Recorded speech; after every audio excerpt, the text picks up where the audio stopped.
Earlier on this morning, we were talking about Manchester United. And of course, we were talking about fingers being pointed at Erik ten Hag. Is he the right man to be in charge of Manchester United, going through their travails at the moment? And of course, the latest, a home defeat at the hands of the great city rivals, Manchester City. But Martin, we could say the same about Mauricio Pochettino. What is going on with him at Chelsea? Let's have a look at it. Chelsea lost 2-0 at home to Brentford at the weekend. They remain 11th in the league with 3 wins, 4 draws, 4 defeats from their opening 10 games. I remember producer Luke and I going to a briefing not that long ago at Stamford Bridge when one of the Americans said at that briefing, "We're not here to screw around." Well, I'm quite sure you're not, but at the moment you're not going anywhere fast. This was Pochettino post-match. Well, the defeat I think is clear, the analysis, because I think after the first half we should score and we didn't score, and I think it's easy when you dominate and create chances and you not concede chances and the opponent didn't cross the half line. I think you should score. If you don't score after, you need to blame ourselves, and we need to blame ourselves because we were not nasty, or clinical in front of the goal. We create chances but we didn't score. Sometimes you need some luck, and to score, and after for sure change the game in the second half. But I think we give the belief because we didn't score, and in the second half, I think we cannot concede this type of goal. How we concede, that was our mistake. That is why we lose the game. So they're blaming themselves, Martin, and I get that. When we get to at times you need some luck, I must admit that's when I tune out, because I'm like, really, yeah, sure. This is Chelsea.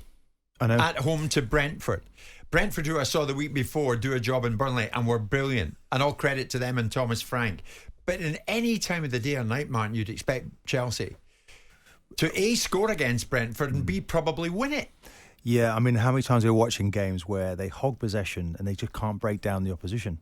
And we have to say all credit to Brentford, by the way. I think they've won more times, haven't they, at Stamford Bridge in the last since April, I believe it was, than Chelsea have themselves. So let's look at what they did. A counter-attacking performance I thought was remarkable. They started to dip a little bit actually this season, but they've come back now well, actually, Brentford, a couple of victories.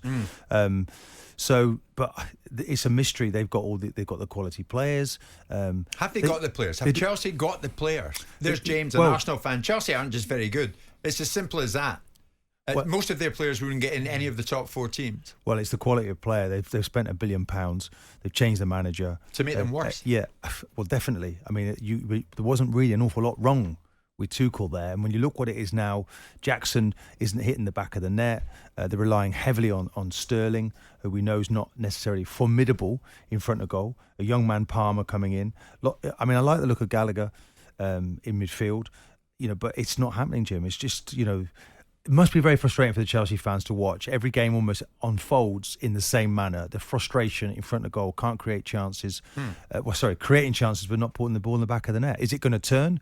I think Pochettino, still early in the job, still trying to work it through. And he's got to get a better tune out of these players, Jim.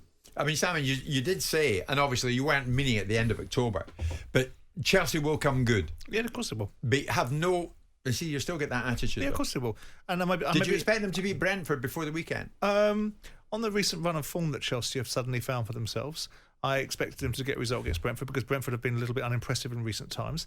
But we've seen teams like Brentford and Bournemouth regularly go to Stamford Bridge and get results in other people's management, not just Pochettino's. Chelsea will eventually get it right. It may not be this season. Do you think they'll get it right? This season? No, it may not be this season. So next up, they got Spurs away. Now that obviously is a difficult game for many reasons, isn't it? It's I mean, there's been it's getting a bit feisty between those two, shall we say? There was a few years ago when Havertz scored. It'll be a great game. Hazard scored that goal to stop them win the league. Pochettino. But you make the observation. You set the conversation up around what Todd Bowley will and won't do. They're not trying to screw around. They spend a lot of money. This is one of the downsides of people having a lot of money, whether it's theirs or someone else's, and not having a lot of football intelligence and paying way too much money for players. But there's no doubt about it. Chelsea will get there. It's about how quickly they get there and whether Pochettino is going to take them. I have never felt that Pochettino will win them in the Premier League. I thought that he would get them to a point where they operate in the top 4. But that's not Chelsea's blueprint. Right now, at this moment in time, even that argument looks unsustainable because they're not great. They're not anywhere near what we think they should be and what they could be. But the bottom line is that Chelsea will get there. They will get there. Believe me, they'll get there. They made a lot of mistakes. And believe you, where will they get to? Chelsea will win the league under Todd Bowley before the next 2 or 3 years. Before the next 2 or 3 years. It's very easy to say that, Simon. But we've had an awful lot of discussion today about Manchester United. But is the situation any really better for Chelsea right now? Well, I don't think there's the same toxicity because you can't make the same argument, can you? What is the problem with the Glazers? They borrowed money and they took dividends. Can we make the argument about Chelsea? Chelsea's owners saved them from oblivion. Yeah, but they're now talking about building a new stadium. They've got all that cost of that infrastructure. So let me make the point for you and break it down so it's understood. The dynamic of the toxicity in the boardroom is not there right now because this football club was bought for £2.5 billion from somebody that was ultimately put them in a very difficult position. No, but wait a minute. The way Bowley and Igbali were talking, Simon, to me, and having heard them, having been in their proximity at Cobham, I would have expected Chelsea to be where Arsenal or Tottenham are at the moment. But that's you as a journalist. And that's your either second or first, and that's your perspective. With this robust, and what we're not here to screw around. But they're not screwing about. But they're making mistakes, and they're making them with their checkbooks. They're 10th. They've won 3 and 10. But you're conflating. 11th. But you're conflating two things. They're making mistakes.